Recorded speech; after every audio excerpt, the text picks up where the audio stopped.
Welcome to Bleach Revisited, where we will be reading through every chapter of Bleach, analyzing and responding to the chapter, and talking about how it connects to the manga as a whole. I am Karker Gold, your host through this adventure into Bleach. So, if you're a new fan, or if you're returning and you've read the manga before, or if you've just only seen the anime, regardless of your connection to the manga, you are in the right place to enjoy it. Let's begin with a reading of the chapter. This is episode 23, so therefore we will be reading chapter 23, June 17th, OP7, Sharp Will, Dull Blade. You're surprised. I don't really remember what happened 6 years ago, like I told you. But I was able to recreate your mother. From the expression on your face, I'd say you're upset. Bleach, Chapter 23, June 17th, OB7, Sharp Will, Dull Blade.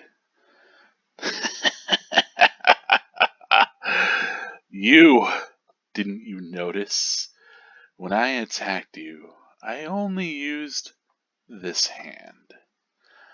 I used these claws to peek into your memory. I probed your mind to find the one thing you can't bear to hurt. Then this hand formed that very thing. Even the most cold-blooded Soul Reaper has a weakness. That's a given. That's how I've beaten every Soul Reaper I've faced. And for you, that person is your sweet dead mommy. Isn't she, Ichigo?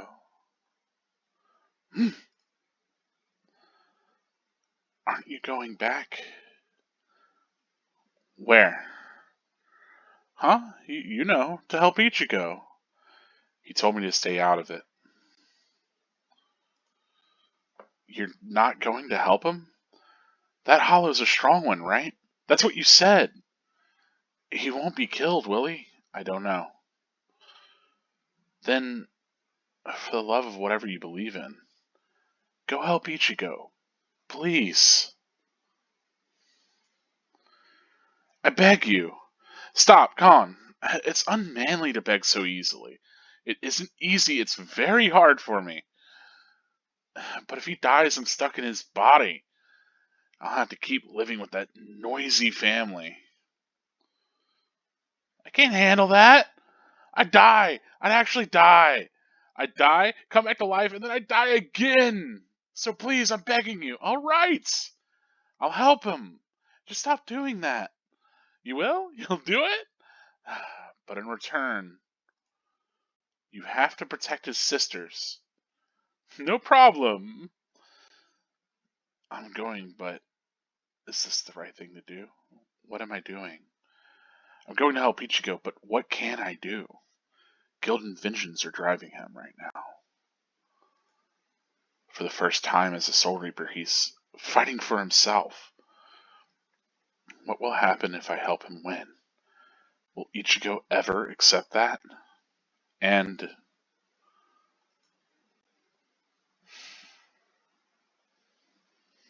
Ichigo.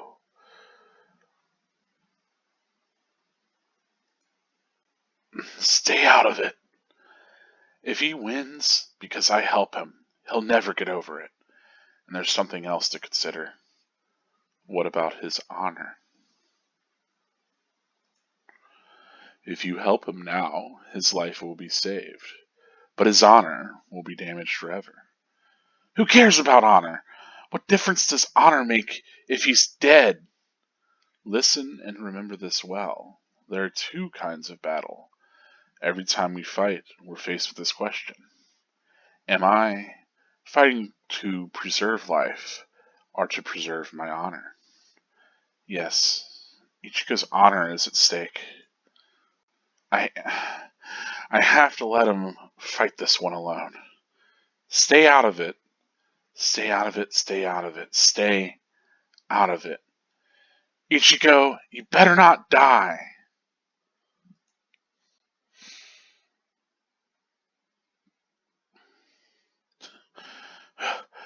What's wrong? Has the sight of her paralyzed you? You sick, disgusting freak. Aw. Let's get it over with. I won't let you defile her memory like this. No, Ichigo. Lower your sword. Please. Don't cut Mommy.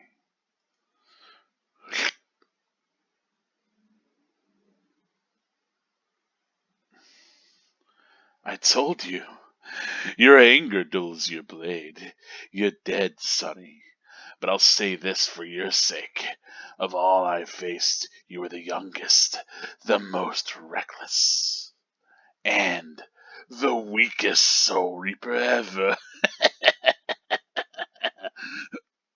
Hey, I finally got you. Does my blade feel dull? Maybe you're right about my anger. But you see, Grand Fisher, you forgot one thing. A dull blade is all I need to kill a schmuck like you. You're dead, Grand Fisher, but I'll say this for your sake. Of all the ones I've faced, you are the oldest, the slimiest, and the most annoying hollow ever.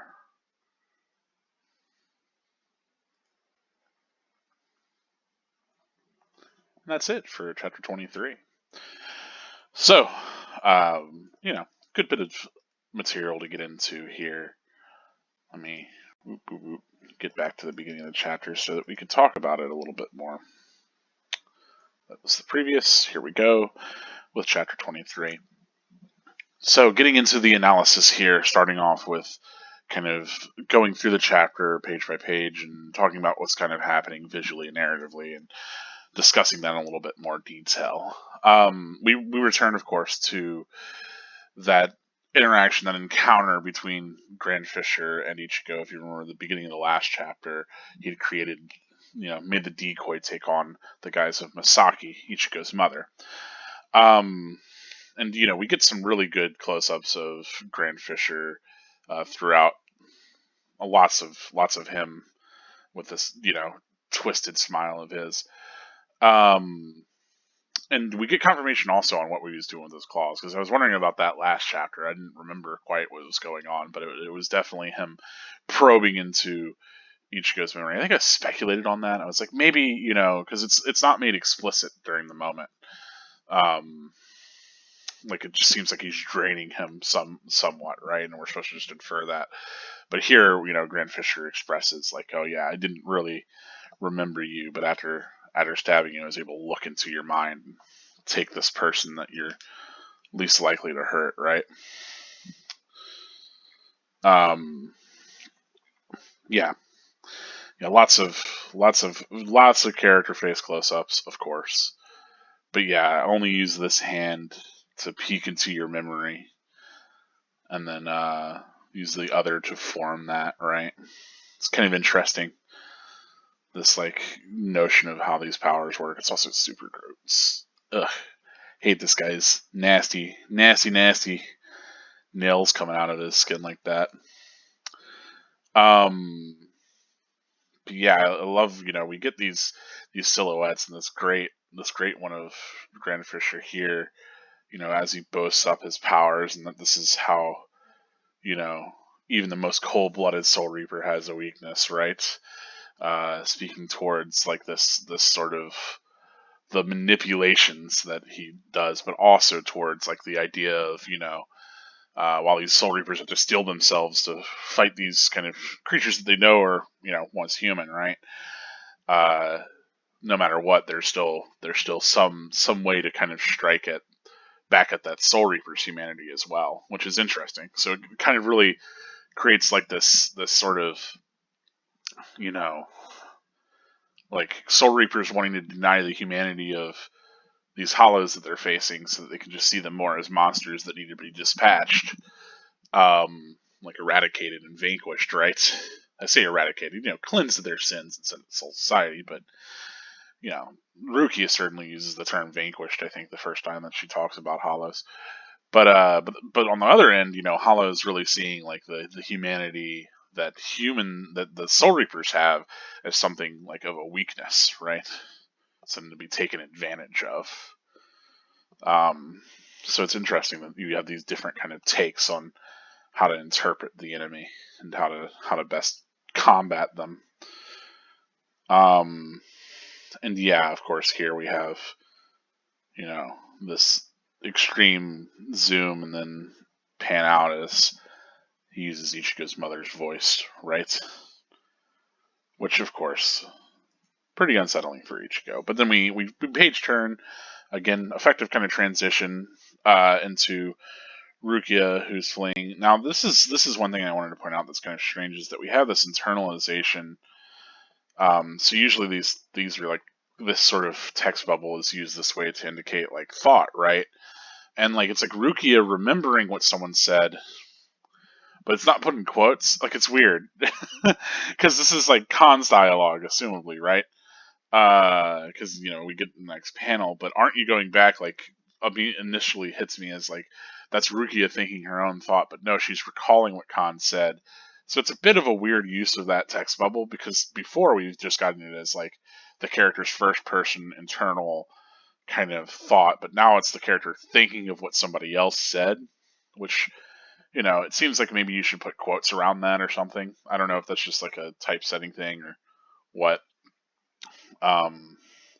Who to put that on? Probably Kubo. Probably the original text didn't have quotes around it. I don't know. We'll never know. But it is weird to use it that way. Because whenever I was doing the reading of the chapter, I was like, okay, is Rukia thinking that? And then I quickly realized, no, it's Khan. So a bit of awkwardness of that format. I kind of like the way that these trees are drawn, especially like the indication of those like hashed in. You really get the sense that like Kubo really likes this kind of cross hatching and diagonal hatching. I mean, he uses that for a lot of the shadow work on characters in general, but here I think we get some nice trees. And I don't know if at this point he just has some assistants taking care of that. Since we're 3 volumes in, who knows? But as we could see, pretty nice kind of I say atmosphere, but I mean, environments. The environments are nice and detailed. Which again, that's one of the criticisms a lot of people give Bleach is they'll be like, oh, it doesn't have any backgrounds. It's like, yeah. Again, we've been over stylistically why that's the case, but I don't think it's. I think it's negligent towards the actual environmental work that Kubo often does. Now, a lot of the environments tend to be pretty barren for different reasons, but when we can, we can. But yeah, we have here a lot of kind of interesting. I like this like having these kind of characters bounce off of each other as we get a little bit more insight into Khan, but also Rukia as well, where she's kind of having this struggle about whether or not she should help Ichigo, and if he'll be able to forgive her or what. And then Khan being like, look, you can't let him die, right? Because Khan really doesn't want to live as Ichigo, right? And I think it's less than the noisy family. I think it's more Khan just wants really to live as himself as much as he can. He doesn't want to be bound to like living this false life as Ichigo, right? Which is kind of neat. It's interesting since like that's the only way that he can exist is like in another body. But as we saw from Khan's internal kind of thoughts earlier, maybe he pictures himself as this super buff animal, like that plush figure or whatever. So I don't know. Maybe that's like he accepts that as more of his true body. Anyway, Rukia doubling down with insisting that Khan protect his sisters, which as we know, Khan's capable enough to maybe do that. Maybe not against like a truly elite enemy or something, but against regular Hollow, right?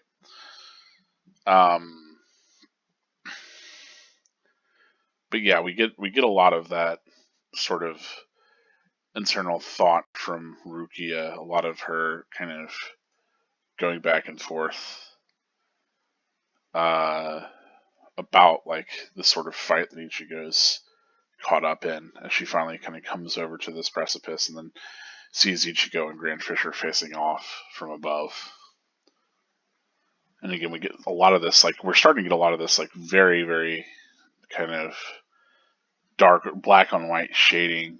A lot of the use of the highlights to kind of establish like different forms.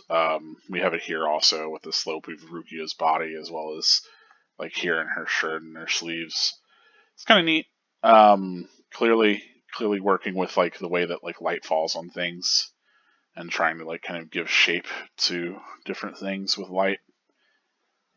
Not quite to where we get eventually, but yeah. There's like this. Yeah, that must be the hole in his chest that she's seeing. That's like still like, just bleeding out. Um, and yeah, Ruki has to like clutch at herself to kind of stop from heading down there to help him. And we get this other figure, right? That's asking about his honor, right? And it's unclear, if this is somebody unseen or I think you gotta assume that like by the way that this is lined, by the way that this is shown, that we're to assume that this is somebody that Ruki is thinking of. We see this kind of figure with real long white hair, I assume, but this long haired figure saying like, if you help him now, his life will be saved, but his honor will be damaged forever, right? And what difference does honor make if he's dead? And then Ruki gets this kind of advice. So we're I think we're supposed to take this, right, that this is flashback, that she's remembering this person kind of telling her this. So Ruki has been in this sort of situation before, right? Or maybe she could have saved somebody's life, but she had this real moment where she was like, well, what does it make a difference about honor if he's dead? And she got this advice about, the different kinds of battles that people fight, right? Either to preserve life or preserve their honor. And so, she ultimately decides like, well, this is a fight that she has to let Ichigo do alone, because despite how much she wants to save his life, well, if she does that, she'll never be able to kind of handle the fact that like his honor will be lost, right? That like he won't be able to live with himself. And so all she can do is kind of stand at the side. We get this sort of ominous shot here of Rukia from behind, and like these kind of shadows cast, or this dark figure or something kind of over here. It's unclear. I assume that it's just like foregrounded shadows of a tree, with that being the branch. But it does make us feel like, there might be somebody there. But a very emotional Rukia kind of expressing that Ichigo shouldn't die, and then of course we cut back to the fight. And yeah, I don't know what's going on with this. Oh, this is just his back. I was like, what's going on with his leg here? It's like, oh, that's the back here, and then the front. Anyway, we get back to that moment where, right, of course Ichigo's like, okay, well, he's going to get frustrated, which is probably just what Grand Fisher wants, right? Makes him hesitate. At least that's what Grand Fisher thinks, as he, stabs through Ichigo. And you gotta imagine, at this point, that's a pretty lethal wound, right? But even so, yeah, I love, he's how like twisted Fisher's mask and expression gets through all of this. Yeah, and of course, this kind of we get a lot of this like young, reckless, and weak, right? I know that Ichigo kind of turns that back around on him. Also, really, I think effective framing here, where we have the mask and it's like laughed to the right, and it zooms, and then we get the slice of the impel of the blade kind of sound, and then it zooms back out, and framed again on the right there is that stabbing. Unfortunately, isn't in its mask or face, but seems like it's actually a significant wound.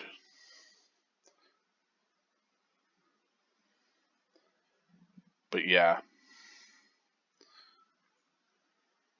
like Ichigo being like, I don't need a sharp blade to kill, a schmuck like you, like a loser. But yeah, of course, Ichigo turns that previous insult back around on him, tells him that he's like the oldest, slimiest, and most annoying. Which I don't know that really works, right? But it is kind of in the moment, sort of a reversal, which is exactly what's happening, where Ichigo's been stabbed, right, and he's been insulted in these ways, and then Ichigo returns that as well, to show that maybe he's on a more even playing field than expected. But I love this, like, he just tears his sword out of Grand Fisher, and there's this huge spray of blood. I think it's pretty effective. And then, of course, the blood splattering to the ground here for the in between for the chapters.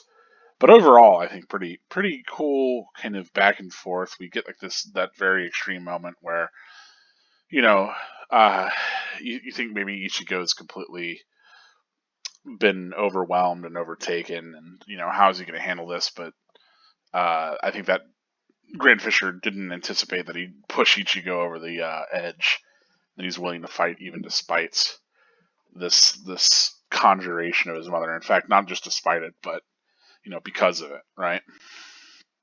That he has this sort of rage that will grow within him. Yeah, no, it's all good stuff. I don't have a lot of other things to say, kind of, other than kind of obviously thematically. I think what's happening a lot in this chapter is that we have this sort of battle between Soul Reapers and Hollows and these different like clashing sort of ideologies. And so we're given a lot of this ideology versus that one, right? Especially not just between the way in which the Hollows, like I said earlier, Hollows kind of see emotion or whatever as these sort of weaknesses to be taken advantage of, and things to distance themselves from, perhaps, right, as they become more twisted and kind of corrupt. But then also that we have these Soul Reapers that kind of cut themselves off in a lot of these ways. And then I like that we get that further reflection of that, of course, within Rukia remembering this advice that she got in between the two different kinds of fights that people fight, right? The fights to preserve life or preserve honor, right? And so this idea that the sort of battles that people get into are about either like this notion of honor or this notion of like actual life. And it's interesting because of course like people fight other people to try to take their life, but I think that's the idea would be that still falls within those two branches, right? That it's either preemptively trying to protect somebody's life, if not your own, or somebody else. Then alternatively, if it's not that, it's to kind of protect your image or your honor, or they say honor like that, right? But I think it's more just like that sense of one's integrity, um, and all of that. So it's kind of interesting because we're here again. Rukia very clearly points out like this is the first time that Ichigo's not fighting just to protect somebody else, right? Which I don't know that, because initially they did save Yuzu and Karen, and obviously Grand Fisher wants to consume them. So I think fighting to preserve life certainly fits within this, but at the same time, it is definitely this kind of personal, fight of against this creature that killed his mother, right? And that in some way he can find closure through eliminating this kind of wicked foe. So there's a bit there, right? A little bit about these different ideologies at play, these different kind of ways that people can see combat and can see what weakness and etc. is. Yeah. Um, Ichigo calls Grand Fisher annoying, and I think it's more like Grand Fisher has all these like tricks and schemy things, but isn't really strength, right? That's just like frustrating. But yeah, also I think solid chapter on the art too. Really like this moment of them getting impelled, I think is super effective. Really, I think sells that kind of action, especially as we get like this. There's a lot of build up into this. I really like this as like we get her thrust in front of him, coming closer. This hesitation of Ichigo, and then like that shot of Grand Fisher, and this momentum and the noise of it. I love that we get to see like this impelling into her back, and then we zoom to get to see the entire thing. I think it really sells the forcefulness of that attack. Because I think it'd be easy to just not show like the entire gruesome kind of detail there, but there it is. Yeah, all in all, there's a lot of neat stuff going on here. Not a ton to talk about otherwise. I think just a short kind of, I say short, I mean it's the same length. Just an effective chapter and kind of presenting these different forces at play, the reasons why people fight, how their ideologies kind of differ and clash, and yeah, it's all kind of interesting to me, and I think again, lots of seeing the art kind of more polished than it's ever been so far. Anyway, with all that said, we're going to talk about spoilers. I'm going to get a drink of water, and if you do not want Bleach spoiled for you, you can go ahead and feel free to step away here in the video. As always, if I point out anything in my analysis or in talking about this that you weren't aware of, that you hadn't thought of whenever doing the reading yourself, I think you deserve to give the video a like, for that.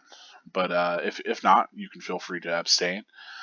And if you notice something that I didn't, please let me know in the comments, because I'm interested to see what your takes are on this. Because I have maybe a little bit less to say about this chapter than other ones, so I'm curious what other people might have, what insights they might have to share.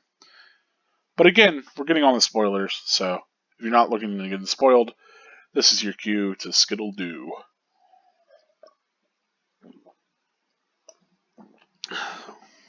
Alright, are they gone? Cool. So let's talk about how this connects to the rest of Bleach.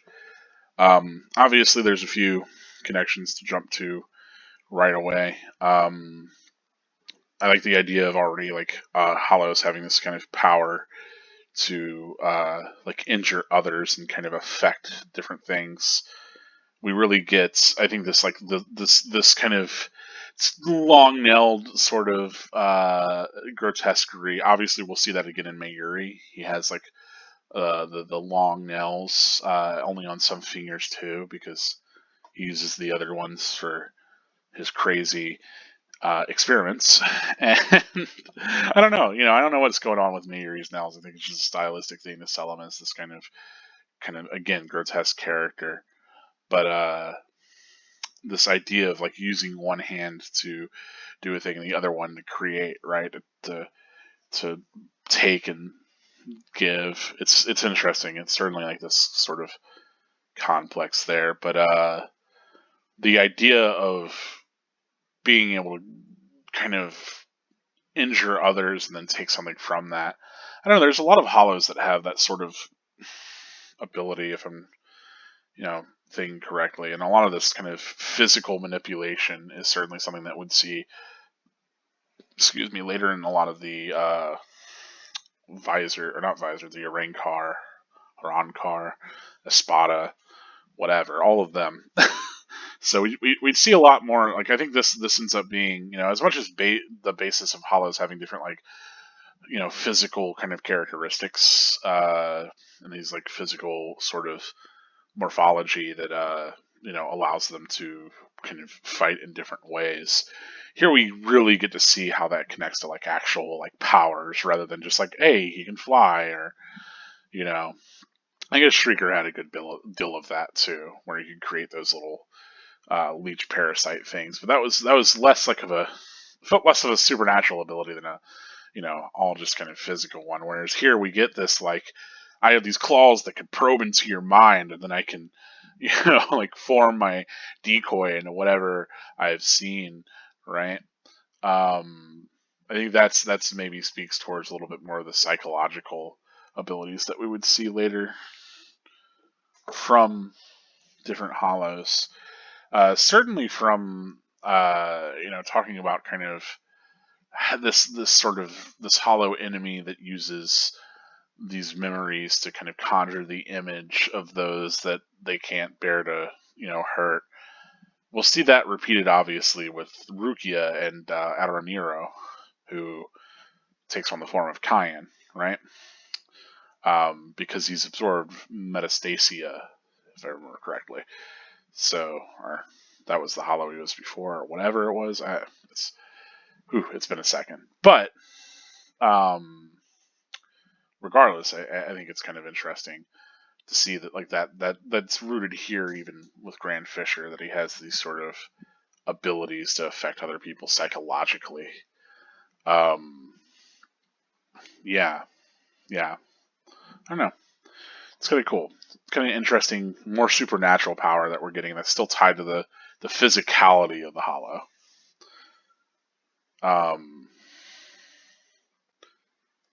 Yeah, hopping through. I like this kind of soft boy face on Khan, but very not an Ichigo expression at all, which I appreciate. I like Kubo kind of giving Khan different expressions whenever he's in Ichigo's body to really differentiate the two. A lot of work with like the brows and doing that sort of thing, right? Where they're pulled in. But I don't think Khan, because ultimately does he ends up living with their family, with Ichigo's family anyway. Certainly with Ichigo and Orihime, right? So I guess it's just a matter of being stuck in what body he's stuck in.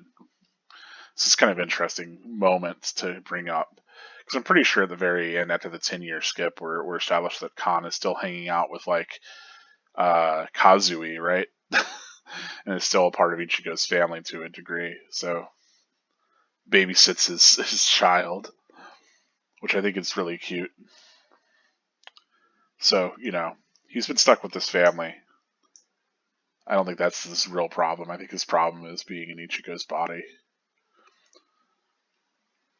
And yeah, this idea of Khan protecting Ichigo's family, obviously, talking about Khan babysitting Kazui, obviously, Khan's protecting of Ichigo's family would be something that would kind of continue on. So it's kind of neat that we get a little bit of that early on here too. It took me a second because I remember, if I remember correctly, another Soul Reaper does show up around this time to talk to Rukia. And it's interesting, I was like, wait, is that this moment? But no, this is like a flashback that she's having. Whenever she's thinking about the fights that people get into. If I remember correctly, I think the movie just has like Renji show up to talk to her about this, and they also make a bigger deal out of Grand Fisher in the movie. But it's a movie. What's she gonna do? I mean, Grand Fisher's a pretty big deal, but they have like Renji talking to Rukia about it, if I remember. Anyway, I believe this is supposed to be Yukitake. This kind of flashback. We don't see him in the captain's robe, right? But I think this is specifically supposed to be a flashback about Cayenne. Like, right, if you help him now, his life will be saved, but his damage will be or his honor will be damaged forever. And obviously, like Ruki is going to have these kind of hesitations because she failed to save Cayenne. So there's a lot there, kind of emotionally for her. But I think the only other long-haired character that we can really think of that Rukia would be having this sort of conversation with would be her captain, which is Yukitake. Of that, geez, I don't even remember what division they are. I'd shot in the dark and say like 11th, but that's probably wrong. Anyway, yeah, it's oof. I can tell you all the divisions and all of the people that are in them. I can kind of list them off the top of my head, but anyway, pretty sure Ukitake is her captain. I'm pretty sure this is him, even though he doesn't have the captain's robe. Obviously, at this point, that imagery hasn't even been introduced to us, so it makes more sense that, if we see this person in black, we can assume that maybe they are another Shinigami that she talked to at some point.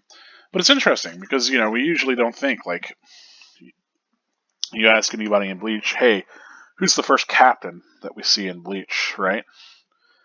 And I think some of them might tell you, oh, it's Bayukua, because he shows up in the early on. I mean, some might say Urahara, but he's not a captain at that point, so I don't know if he really counts. Right.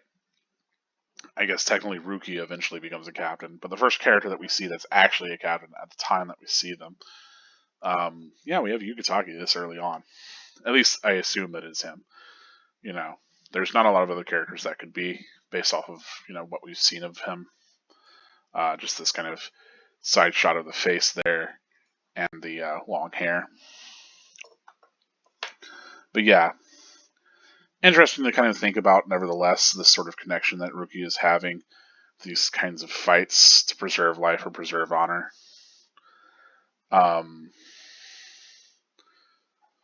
Yeah, I don't know how much that ends up kind of holding true throughout Bleach, but maybe. I could buy it.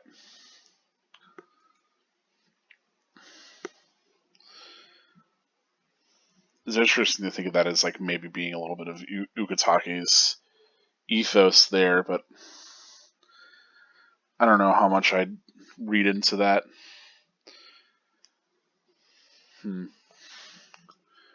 Anyway, like I said, I also was curious here whenever I was thinking about it. I'm sorry, I'm having a moment where I'm just mulling over it. But no, I was remembering definitely that there was like another Soul Reaper that shows up and Rukia has an interaction with them. Or either maybe Ichigo does, but I'm pretty sure Rukia did. And at first I thought like this is what was happening there, but yeah, my memories of this is pretty fuzzy as it turns out. I haven't read these chapters in quite a while, since they were published pretty much. That's not true. I was reading Bleach around 2004, so whenever the anime was coming out, I read the first volume in English, and then I started watching the anime, and then I went back and picked up on the manga around when the Bout arc started, which I think was, 2005, 2006, somewhere around there. Anyway, hopping back, yeah, I don't, I don't know how much I could really draw their connection here. Obviously, this wouldn't be the only time that somebody stabs Ichigo. I mean, it happens a whole bunch. Characters getting that kind of punch through the chest. That's something that Kubo really likes doing. I mean, we'd see that time and time again. I mean, Grimmjow punching his arm through Luffy's chest is something I definitely remember. But I believe the same ends up kind of happening between Ulquiorra and Ichigo, if I'm not mistaken. It's a move that Kubo likes to use because it's easy to draw in profile, right? With all the characters, having getting to pose them in very effective ways. So of course it makes sense. It's also a very gruesome sort of attack. Anyway, as we know, obviously you should have stabbed him in the mask, but we know that Grant Fisher gets to escape this battle, so this shot to the shoulder kind of makes sense. Also, here we get more of this sort of sense that Ichigo is willing to take like these wounds to get closer to his opponent to hurt them more, right? Like, oh, you're approaching me, like I gotta approach you in order to hurt you, sort of thing, right? And we get a little bit more of that with his initial Zangetsu design, right? That it doesn't have like the guard on the blade at all. That it's just made for like attacking. Very much like this. It's interesting to kind of read into that, but it very much speaks towards Ichigo's mentality of being kind of sacrificial to get the attacks that he needs to. that he doesn't care kind of what happens to him so much as he's able to kind of get into the mix of it. It's interesting. Need to think about. Need to see that sort of fighting, the methodology is there. And even though he's pretty grievously injured, you have to assume he still can talk all this smack and give a return slash into Grand Fisher. Yeah. Yeah, I think Grand Fisher would continue to be the most annoying Hala that Ichigo ever faced in battle. I don't know that another one frustrates him to that same degree of just being, annoying. I say annoying, I mean personally kind of frustrating. Um, I don't know. I don't know. But yeah, certainly, I think the biggest thing here is kind of connecting that moment with Rukia. There's like a few of those smaller connections that I'm talking about too, like obviously the stuff with Khan, um, and in Ichigo's kind of methodology here. But otherwise, yeah, not any huge other connections that I can see that I can really connect across this. Um, obviously we get a lot more cleaving and slashing from Ichigo, but that's about that. Um, yeah, yeah. That's I think that's all I had to say. That's all I have to say about this chapter about 23. Coming drawing a bunch of blanks, but good chapter nevertheless. Solid one. What are your thoughts? Do you see any other things, any other connections that I'm not picking up on? Maybe I'm just in a headspace today where I'm not, a little more head empty. I know this video is only going to be about 43 minutes. My God, mon Dieu. Not the full hour runtime. I have to actually keep it concise to a degree. Anyway, that's all for this one, folks. Thank you so much for watching the video. As always, you can support me any way that you want. Any amount of engagement will put this in front of more viewers. Thank you so much for watching all the way through if you have, and any part that you've watched if you've just come here to the end. As always, this has been Garcore Gold. Do never forget, spirits are forever with you. Stay gold.